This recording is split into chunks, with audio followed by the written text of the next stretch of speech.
Good morning. My name is Miguel Carvalho Abrantes, and today I'm going to present a topic that I found to be fascinating, which is what have classics ever done for us?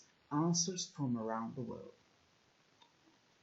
Um, this topic begins with a personal situation. Essentially, in a particular point of my life, I was very sick physically and I started wondering, why should I continue studying classics? Should I give up on it and do something else with my life? I wasn't sure, and so I decided to go online and see if there were any kind of works or websites regarding this kind of question, presenting me what led other people to study classics. For example, what led Edith Hamilton to classics or M.L. West? What led my own professors too to classics? I could not find that answer, nor could I find nor could I find anything that would give me a fair answer to this question. So I decided to explore it. Now, ideally, I would approach someone and ask and be able to ask them infinite questions, but nobody would accept that. We cannot just sit with someone and go and go and go and go and ask them endless questions. They would, as you obviously understand, they would get fed up of it very quickly. And also, some questions may be too personal, and even more in some cultures, professors may not be willing to share their own answers. And this was a problem. I, I had to think a lot about it, and eventually I decided that if I was going to investigate this subject, I needed to ask few questions, but questions that could provide plenty of room for development. I mean, if I provided a question and someone wanted to write just a phrase about it, they could.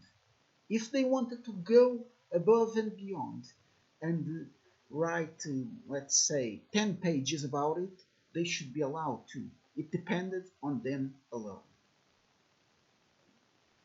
And so I decided to, like I said, to do some research on this, and I settled on four main questions. I will present them next. For now, all we have to do is to consider that they were four.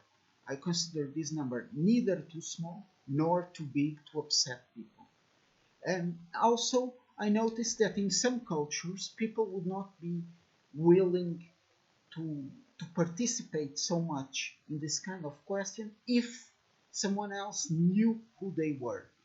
So what I did was essentially telling those people that they could participate in my study and would be credited anonymously. I would confirm their identity so that nobody tried to mislead me, claiming they were someone else. And after confirming their identity, I would credit them with an anonymous entry. But I would still collect their answers because their answers were precious.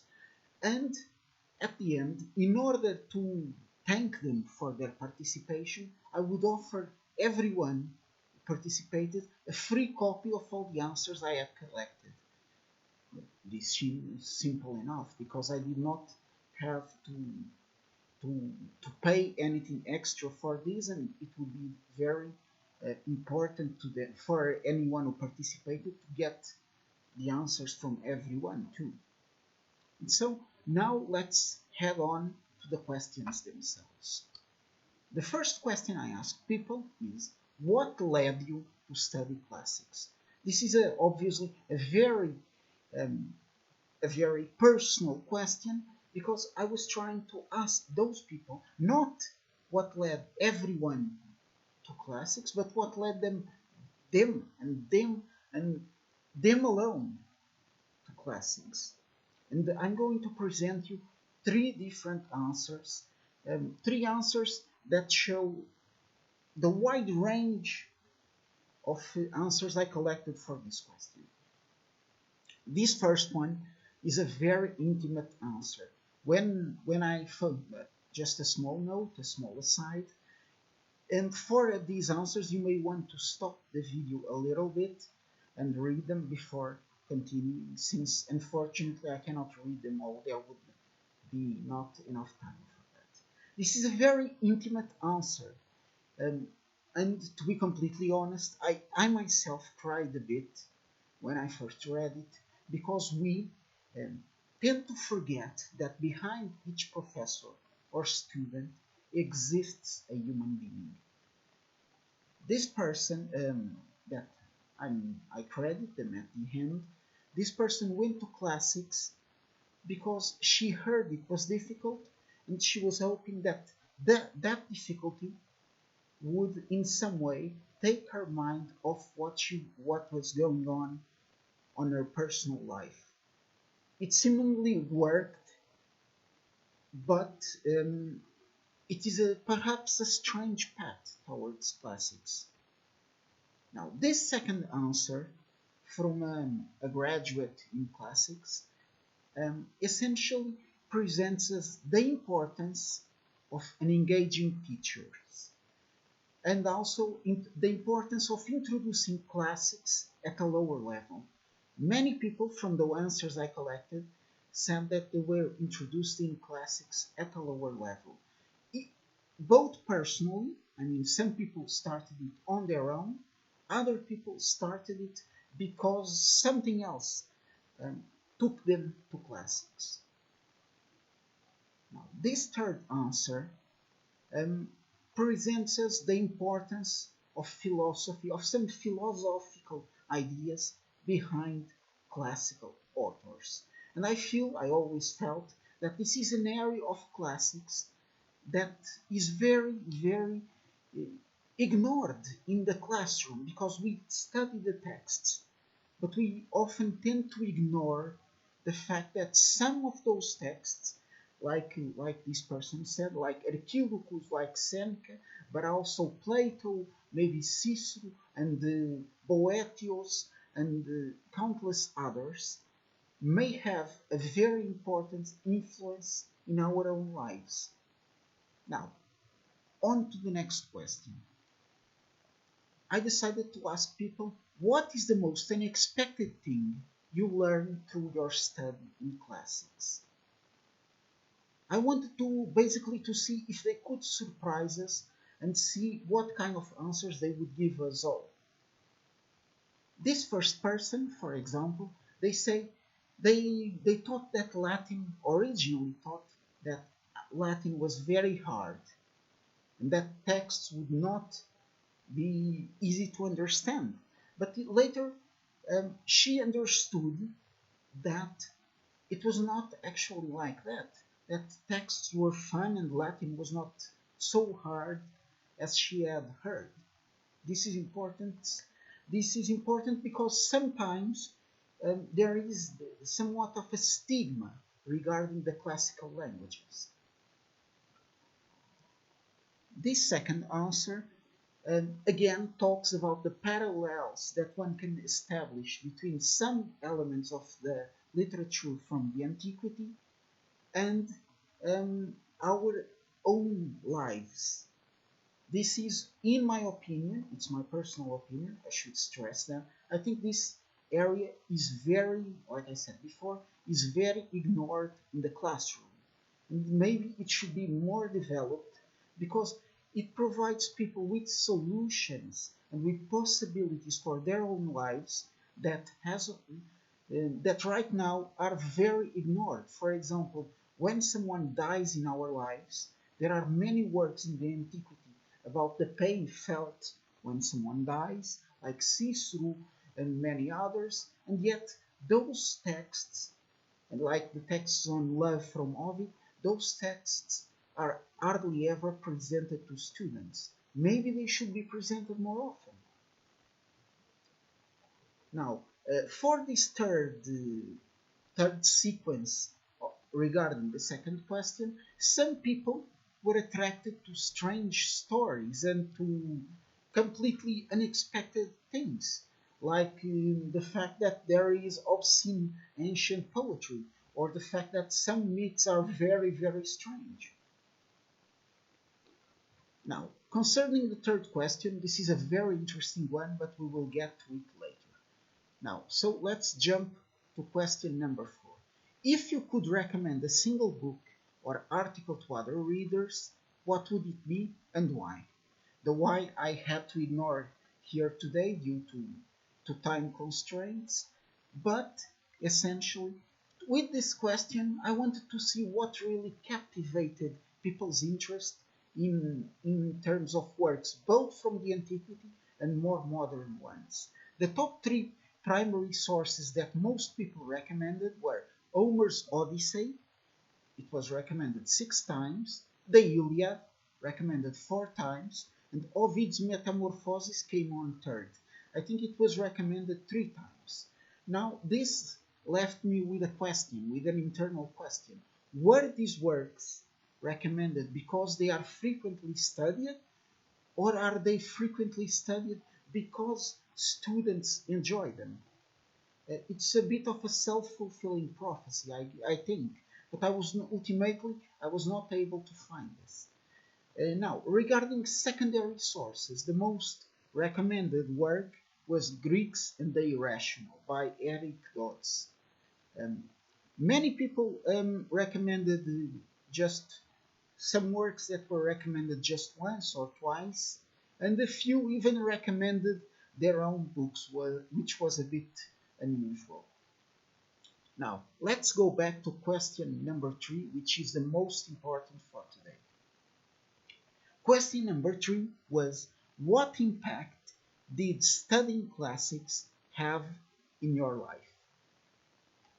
This is the subject that this whole conference essentially should be talking about, and this is, for me, it was the most important part, I think, because I wanted to see what were people getting out of classics. Some people, and I give here 2 examples, if you want you can stop the video now and read them. To some people, essentially classics gave them inspiration to their lives. A second group told me that either they got careers in classics now, or they were hoping to have those careers.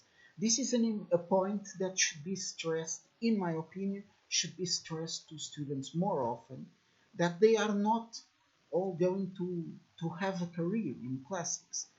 In theory, and also in practice, it would not be possible to get them all careers. And the second answer I repeat in here is particularly important because someone, they did not want to give us their identity, said they were unemployed and lived with his mom. That's essentially one of the reasons that keeps people away from classics is that they don't see the possibility of having a good job or a job that pays a lot when they go to study classics. And we should try to find a way to counter this argument. But we should also, at the same time, be realistic and tell students that sometimes they cannot have a job in this area. In my personal case, I can tell you that I do not have any kind of monetary support to my own research. Basically, I research part-time and work in other areas, and I essentially research because I love doing so. Now, on to the next one. According to some people, classics can shape very importantly our vision of the world. Once more, you may want to stop the video now and read the 2 answers I provided here, since they are important to this subject. Let's go to the next one. Some people said that studying classics made them learn completely new things, either regarding things that we would not generally associate with classics, like grammar or new languages, but also the fact that by studying classics, one can have an improved sense pleasure when they read texts. I myself have felt this many times. I'm sure that people who are listening to me also felt this pleasure when reading texts. And this is important because if someone, for example, likes reading, this will make him or her um, have even more pleasure in dissecting and fully understanding texts. But classics may also lead people to entirely different areas. These opinions here are a bit more, are a bit longer. You may once more pause this video and read them. And these two people studied classics, but then ended up going to do something else. But they openly admit that classics had some importance to them in those other paths. Um, Finally, in some cases, studying classics may have results that are completely unexpected, that both me and any of you could not have predicted, like in these two answers that I reproduced here. Sometimes it's maybe just, we could call it fate, that something happened and the person ended up going to classics and they enjoyed it, and then something else happened. And this is important because, well, we don't know what will happen in the future, but if they enjoyed classics, well, that's always good. Now, to conclude, if you want to learn more about all of this, about the research, the small research that I did, it took a few weeks, but I edited the entire research as a small ebook. You can find it in many online stores. It's almost free. I would have made it completely free, but unfortunately, those stores do not allow it. And it contains all the answers from the people I've collected. And, and to finish this participation to the conference, I'd like to thank everyone who accepted to participate in my study, even if their name was not presented among the answers provided in this video. There are many, many people in the study, and unfortunately, I could not provide all of their answers here, but I tried to reproduce a wide range of different answers a single um, in a single slide, essentially by the fact that some of the answers capture the spirit of the other ones. Thank you very much for listening, and despite my inexperience with this kind of presentation, I hope you have enjoyed it.